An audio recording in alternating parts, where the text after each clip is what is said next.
ಇಂದಿನ ಮಟ್ಟಿಗೆ ಇವತ್ತಿನ ಈ ಜಯಂತಿಯ ಸಂದರ್ಭದಲ್ಲಿ ನನಗೆ ತಿಳಿದಷ್ಟು ಅದೊಂದು ದೊಡ್ಡ ಸಾಗರ. ವಿವೇಕಾನಂದ ಅಂತಕ್ಕಂಥದ್ದು ಒಂದು ದೊಡ್ಡ ಸಾಗರ. ನಂದೊಂದು ಪುಟ್ಟ ಬೊಗಸೆ. ಆ ಬೊಗಸೆನಲ್ಲಿ ಎಷ್ಟು ತಕ್ಕೊಳ್ಬೋದೋ ಅಷ್ಟನ್ನ ತೆಗೆದುಕೊಂಡು, ಸಮಯ ನನ್ನ ಯಾರನ್ನೂ ಕಾಯೋದಿಲ್ಲ, ಆ ಸಮಯದ ಒಂದು ಮಿತಿಯನ್ನು ಹಾಕೊಂಡು ನನಗೆ ತಿಳಿದಷ್ಟು ನಾನು ನಿಮ್ಮೊಂದಿಗೆ ಹಂಚಿಕೊಳ್ತಕ್ಕಂಥ ಒಂದು ಸುಂದರವಾದ ಅವಕಾಶವನ್ನ, ಉತ್ತಮವಾದ ಅವಕಾಶವನ್ನ ಈ ಪ್ರತಿಷ್ಠಾನದವರು ಮಾಡಿಕೊಟ್ಟಿದ್ದಾರೆ.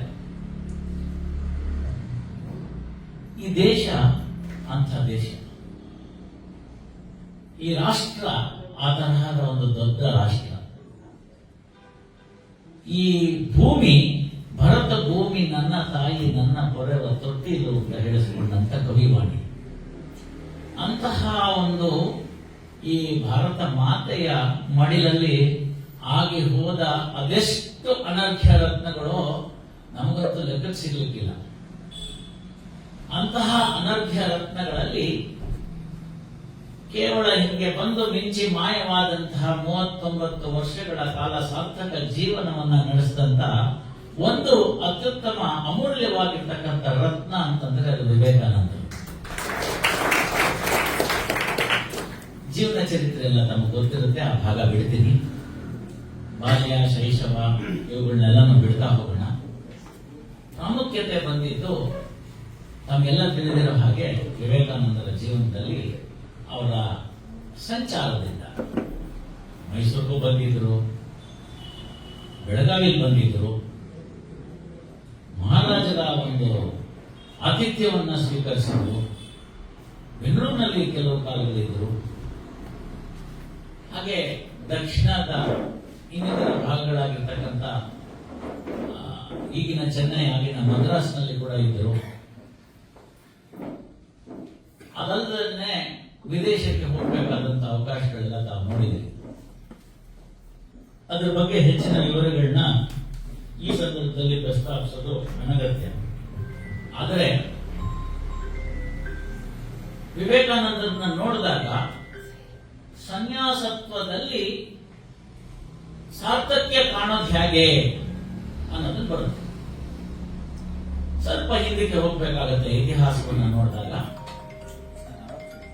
ನಮಗೆ ಈ ದೇಶದಲ್ಲಿ ಮೂಲವಾಗಿ ಇದ್ದಂಥದ್ದು ತಮಗೆಲ್ಲ ತಿಳಿದಿರೋ ಹಾಗೆ ಈ ದೇಶದ ಬೆನ್ನೆಲುಬು ಅಂತ ನಡೆಸ್ಕೊಳ್ತಕ್ಕಂಥದ್ದು ಒಂದು ಧರ್ಮ ಅಂತಿತ್ತು. ನಮ್ಮ ಕರ್ಮ, ಆ ಧರ್ಮವನ್ನ ನಾವು ಇಂಗ್ಲಿಷ್ಗೆ ಬರ್ಕೊಳ್ಳುವಾಗ ರಿಲಿಜಿಯನ್ ಅಂತ ಬರ್ಕೊಂಡ್ಬಿಟ್ವಿ. ಅದು ಆದಂತ ಮೊಟ್ಟ ಮೊದಲು ಆದಂತ ದೊಡ್ಡ ದುರಂತ. ನಾವು ಎಲ್ಲದಕ್ಕೂ ಕೇವಲ ಟ್ರಾನ್ಸ್ಲೇಷನ್ ದೃಷ್ಟಿಯಿಂದ ನೋಡ್ತಾ ಇರ್ತೀವಿ. ಆ ಟ್ರಾನ್ಸ್ಲೇಷನ್ ದೃಷ್ಟಿಯಿಂದ ನೋಡಿದ್ರಿಂದ ಆದಂತ ದೊಡ್ಡ ಅನಾಹುತ ಧರ್ಮವನ್ನ ಆ ರಿಲಿಜಿಯನ್ ಅನ್ನೋ ಇಂಗ್ಲಿಶಿನ ಪದ ಜೊತೆಗೆ ಸಮೀಕರಣ ಮಾಡಿದಾಗ ಅದರ ಅನಾಹುತ ಇಲ್ಲಿವರೆಗೂ ಈ ಕ್ಷಣದವರೆಗೂ ನಡೀತಿದೆ, ಮುಂದೂ ನಡೆಯುತ್ತೆ. ಅದನ್ನ ನಾವು ಸರಿಯಾಗಿ ಧರ್ಮದ ಒಂದು ಪದದ ವಿಶ್ಲೇಷಣೆಯನ್ನ ತಿಳ್ಕೊಳ್ಳದೆ ಹೋದರೆ ಹೇಗೂ ಇರಲಿ, ಎಲ್ಲ ನಮ್ಮ ಸನಾತನ ವಿಚಾರಧಾರೆಗಳನ್ನ ಗಮನದಲ್ಲಿಟ್ಟುಕೊಂಡು ಎಲ್ಲೆಲ್ಲಿ ಧರ್ಮದ ಬಗ್ಗೆ ವಿಶ್ಲೇಷಣೆಗಳು, ಅದರ ಬಗ್ಗೆ ಡೆಫಿನೇಷನ್ಗಳು ಸಿಗ್ತಾ ಹೋಯಿತು, ಅದನ್ನೆಲ್ಲ ಒಂದು ಕಡೆ ಕಲೆ ಹಾಕಿ ಉತ್ತಮವಾದ ಕಾರ್ಯವನ್ನು ಮಾಡಿದಂಥವರು ಸನ್ಮಾನ್ಯ ದೇವದತ್ತ ನ್ಯಾಯಮೂರ್ತಿ ರಾಮ ಜೋಯಿಸ್ ಅವರು ಧರ್ಮ ಅಂತಕ್ಕಂಥ ಒಂದು ಪುಸ್ತಕದಲ್ಲಿ. ಅದನ್ನ ಮೊದಲನೇ ಸತಿ ಓದಿದಾಗ ಯಾರು ಭೈರಪ್ಪನವ್ರನ್ನ ಸರಿಯಾಗಿ ಅರ್ಥ ಮಾಡ್ಕೊಳ್ಳಲು ಅವರು ಪರ್ವದ ಬಗ್ಗೆ ಕೊಂಕು ಮಾತುಗಳನ್ನ ಆಡಿದ ಹಾಗೆ ಧರ್ಮ ಅನ್ನೋ ಪುಸ್ತಕದ ಬಗ್ಗೆ ಕೂಡ ಕೊಂಕು ಮಾತುಗಳನ್ನ ಆಡ್ತಾರೆ. ಹೇಗೂ ಇರಲಿ, ನಮ್ಮ ವಿಚಾರಕ್ಕೆ ಬರೋದಾದ್ರೆ ಧರ್ಮ ಅಂತಂದ್ರೆ ಒಂದು ಕೋಡ್ ಆಫ್ ಕಾಂಡಕ್ಟ್ ಅಂತ ಇಷ್ಟು ಮಾತ್ರ ತಿಳ್ಕೊಂಡ್ರೆ ಸಾಕಾಗುತ್ತೆ. ಈ ಮಾನವ ಜೀವಿಗಳಿಗೆ ಇರ್ತಕ್ಕಂಥದಕ್ಕೆ ಬೇಕಾಗಿರ್ತಕ್ಕಂಥ ಒಂದು ರೀತಿ, ಒಂದು ನಿಯಮ ಅಂತ ನಾವೇ ಹಾಕೊಂಡಂತ ಒಂದು ಕೋಡ್. ಆ ಕೋಡ್ ಆಫ್ ಕಾಂಡಕ್ಟ್ ಹೇಗಿರ್ಬೇಕು ಅನ್ನೋದಕ್ಕೆ ಬೇಕಿರ್ತಕ್ಕಂಥ ಆಹಾರ ನಿದ್ರ ಭಯಮೈತು ನಂಚ ಅಂತ ಹೇಳಿ ಸುಭಾಷಿತ. ಪ್ರಾಣಿ ವರ್ಗಗಳಲ್ಲಿ ಆಹಾರ ಹಸಿವೆ ಆದಾಗ ಬೇಕು, ಬಾಯಾರಿಕೆ ಆದಾಗ ನೀರು ಬೇಕು. ಯಾರೋ ನನಗೆ ತೊಂದರೆ ಕೊಟ್ಬಿಡ್ತಾರೆ ಅಂತಂದ್ರೆ ಅದಕ್ಕೆ ಭಯ ಉಂಟಾಗುತ್ತೆ.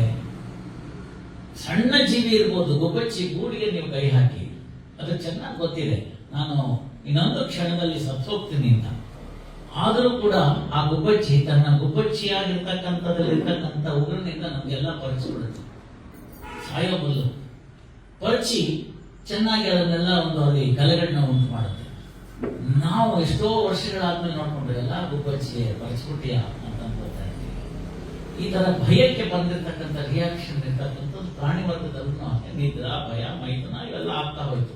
ಹಾಗಾದ್ರೆ ಈ ಎವಲ್ಯೂಷನ್ ಥಿಯರಿನಲ್ಲಿ ಬೆಳವಣಿಗೆ ಆದಾಗ ಪ್ರಾಣಿಗಳ ಮಧ್ಯದಿಂದ ಮನುಷ್ಯನಾಗಿ ಮಾರ್ಪಾಡಾದಾಗ 4 ಪಾದಗಳಲ್ಲಿ ಇದ್ದಾಗಿದ್ದನ್ನ 2 ಪಾದಕ್ಕೆ ಬರುವಂತ ವಿಜ್ಞಾನದಲ್ಲಿ ಡಾರ್ವಿನಿಸಂ ಇರ್ಬೋದು, ಎವಲ್ಯೂಷನ್ ಥಿಯರಿ ಹಲವಾರು ವಿಚಾರಗಳಿರ್ಬೋದು ಮಾಡಿದಾಗ 2 ವಿಶಿಷ್ಟವಾಗಿ ಮಾನವರಲ್ಲಿ ಕಂಡು.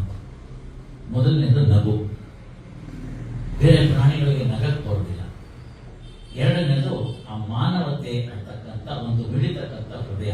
ಬೇರೆ ಪ್ರಾಣಿಗಳಲ್ಲೂ ನೋಡಿದ್ದೀವಿ, ಒಂದು ಮರಿ ಆನೆ ಸತ್ತೋದ್ರೆ 2 ದಿವಸಗಳ ಕಾಲ ಆ ತಾಯಿ ಆನೆ ವಾಸ್ತವ ಸ್ಥಿತಿಯನ್ನು ಒಪ್ಕೊಳ್ಳದೆ ಅದರ ಜೊತೆ ನಿಂತಿರುತ್ತೆ. ಇಡೀ ಆನೆ ಹಿಂಡು ಅಲ್ಲಿ ಬಂದು ಶೋಕಾಚರಣೆ ಮಾಡಿ ಹೋಗುತ್ತದನ್ನು ನಾವು ನೋಡಿದ್ದೀವಿ. ಮೊನ್ನೆ ಕೂಡ ತಾವೆಲ್ಲ ವಾಟ್ಸಪ್ ನಲ್ಲಿ ನೋಡಿರ್ತೀವಿ, ಒಂದು ಕರುಗೆ ಒಂದು ಕಾರು ಹೊಡೆದು ಬಿಡುತ್ತೆ, ತಕ್ಷಣ 4 ಹಸುಗಳಲ್ಲಿ ಇದ್ದಾವೆಲ್ಲ ಓಡಿ ಬಂದು ಆ ಕಾರನ್ನ ನಿಲ್ಲಿಸುತ್ತೆ ಅಂತ.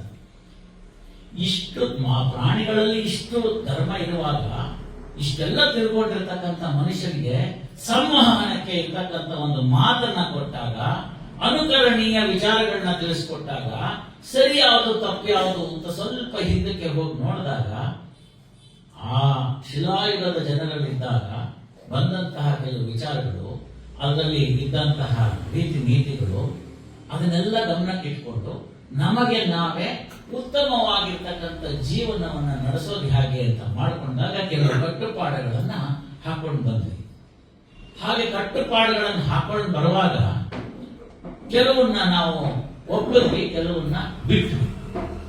ಒಪ್ಪಿದ್ ಯಾಕೆ ಅಂತಂದ್ರೆ ಇದರಿಂದ ನಮ್ಗೆ ಅನುಕೂಲ ಅನ್ನೋದನ್ನ ಮನುಷ್ಯ ಕಂಡುಕೊಂಡ, ಇದರಿಂದ ಅನಾನುಕೂಲ ಅಂತ ಬಿಟ್ಟ. ತಾವು ಈಗಲೂ ಕೂಡ ನೋಡಿರ್ತೀರಿ, ಒಂದು ಸಣ್ಣ ಕರುವನ್ನ ನೀವು ಎದುರುಗಡೆ ಇರ್ತಕ್ಕಂಥ ಪಾರ್ಕ್ಗೆ ಮೇಯೋದಕ್ಕೆ ಬಿಟ್ಬಿಟ್ರೆ ಅದು ಮೊದಲು ಮೂಸ್ ನೋಡುತ್ತೆ, ಹೊರತೆ ನಿಮ್ ಗಿಡನ ತಿನ್ನುವುದಿಲ್ಲ. ಯಾರು ಹೇಳ್ಕೊಟ್ರು? ಹುಲ್ಲಿದ್ರೆ, ಉತ್ತಮವಾಗಿರ್ತಕ್ಕಂಥ ಹುಲ್ಲಿದ್ರೆ ಚೆನ್ನಾಗಿ ಮೇಯ್ದು ಕಪ ಕಪ ಕಪ ಮೇಯ್ದು ಆಮೇಲೆ ಇಲ್ಲಿ ಇಟ್ಕೊಂಡು ಮೇಲಕ್ಕೆ ಹಾಕುತ್ತೆ. ಸದ್ವಿಚಾರಗಳು ಹಸಿ ಹುಲ್ಲಾಗಿರ್ಬೇಕಲ್ವಾ? ಕೆಟ್ಟ ವಿಚಾರಗಳು ಪಾರ್ಥೇನಿಯಂನಂತೆ ತ್ಯಜಿಸಬೇಕಲ್ವಾ? ಇದು ಮಾನವ ಧರ್ಮಕ್ಕೆ ಮೂಲವಾಗಿ ಬಂದಂಥದ್ದು. ಯಾವುದು ದುರ್ವಿಚಾರಗಳಾಯ್ತು, ಮಾನವನಿಗೆ ಯಾವುದು ಶ್ರೇಯಸ್ಕರ ಅಲ್ಲ ಅಂತ ಬಂತು, ಅದನ್ನೆಲ್ಲ ಒಂದ್ ಕಡೆ ಕೋಡ್ ಹಾಕೊಂಡು ಬಂತು. ಇದನ್ನ ಮಾಡು, ಇದನ್ನ ಮಾಡಬೇಡ ಅಂತ ಹೇಳೋದು. ಮಾಡು ಅಂತ ಹೇಳಿದ್ರಲ್ಲಿ ಬಂದಂತ ಪ್ರಮುಖವಾದ ವಿಚಾರಗಳನ್ನ ನಾವೇನ್ ಮಾಡಿದ್ವಿ, ಇದನ್ನ ಮಾಡಬೇಕು ಅಂತ ಇನ್ಸಿಸ್ಟ್ ಮಾಡೋದಕ್ಕೆ ಅನುಶಾಸನ ಅಂತ ಕರ್ಕೊಂಡ್ವಿ. ಅನುಶಾಸನ ಅಂತ ಕರ್ಕೊಂಡಾಗ ಏನ್ ಕರೆದ್ವಿ ಅಂತಂದ್ರೆ, ಯಾವುದನ್ನೆಲ್ಲ ಮಾಡಲೇಬೇಕು ಅನ್ನೋದನ್ನ ಕಂಪಲ್ಸರಿಯಾಗಿ ಹೇಳೋ ರೀತಿಯಲ್ಲಿ ಅದಕ್ಕೆ ಪಾಸಿಟಿವ್ ಗವರ್ನೆನ್ಸ್ ಅಂತ ಕರಿತೀವಿ ನಾವು ಕಾನೂನಿನ ಪರಿಭಾಷೆಯಲ್ಲಿ. ಅದ್ರಲ್ಲಿ ಹೇಳಿದ್ವಿ ಸತ್ಯಂ ವದ, ಧರ್ಮಂ ಚರ, ಇದೆಲ್ಲ ಹೇಳ್ಕೊಂಡು ಬಂದ್ವಿ. ಇದೆಲ್ಲ ಹೇಳಿ ಒಬ್ಬ ಹುಡುಗನನ್ನ ಗುರುಕುಲಕ್ಕೆ ಕಳಿಸಿದ ನಂತರ 14 ವರ್ಷಗಳಾದ ಮೇಲೆ ಆ ಹುಡುಗ ವಿದ್ಯಾವಂತನಾಗಿ ವಾಪಸ್ ಸಮಾಜಕ್ಕೆ ಬಂದಾಗ ಆ ಐಡಿಯಲ್ ಪಿಚ್ ಇರೋದಿಲ್ಲ. ಆ ಐಡಿಯಲ್ ಪಿಚ್ ಅಲ್ಲಿ ಮೇಷ್ಟ್ರು ಪಾಠ ಮಾಡ್ತಾರೆ.